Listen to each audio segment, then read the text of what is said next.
Hi, and welcome again to our set of short videos visiting Israel's 50 must-visit Bible places.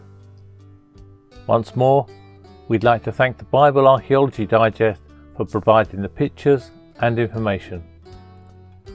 Today, we'll be taking a quick look at Shiloh, resting place of the Ark of the Covenant. There are two places on earth where Yahweh God said he had placed his name. One was Shiloh in Jeremiah 7 verse 12, and the other Jerusalem in 2 Chronicles 6:6.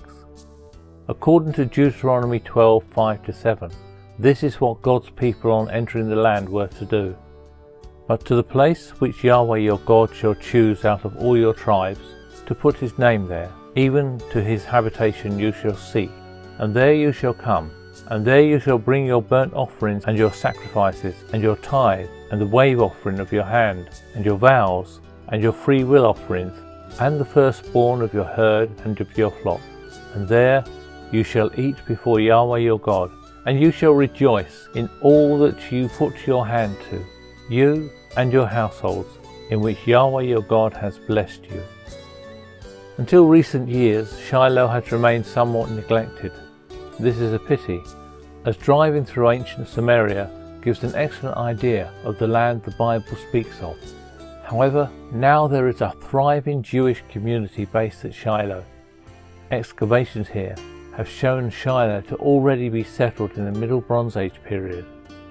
Shiloh is situated about 18.5 miles north of Jerusalem. In Judges 21:19 we read, "Behold, there is a feast of Yahweh from year to year in Shiloh, which is on the north of Bethel, on the east side of the highway that goes up from Bethel to Shechem, and on the south of Lavona." It seems from this that the non-Israelite community here at least participated in some form of feast belonging to Yahweh. It was this feast from which the Benjamite men were commanded to find wives to ensure the continuance of their tribe. The feast seems to have taken place in or near the valley of Lavona, thought to be here. It was here at Shiloh the wilderness tabernacle with the Ark of the Covenant was erected for over 300 years. It was here that Eli served, helped by the young Samuel. An examination of the tell shows two possible shelves of flat, relatively horizontal land on the northern side of the mound. The one just below the summit could conceivably have held the tabernacle tent shrine itself, but without its surrounding temenos, and that is the sacred courtyard. Here we are viewing a photo taken during a 1929 American School of Archaeology expedition. It is taken from the northwest and shows a nice profile of the Shiloh mound. It clearly shows the lower and larger shelf of flat land. This area was certainly big enough to take the tabernacle and its surrounding temenos. In fact, we find that a wide stone wall has been built around its edge. Within that walled structure, if we look carefully, particularly from above, we can detect a large darker coloured rectangular area about the size of the tent of meeting. Here we have emphasised the entire proposed temenos area. At the rear of this area there are remains of a small building. Could that be where Eli and Samuel lived? This view is taken from the wall temenos, and it looks south and up to the summit of the Shiloh mound.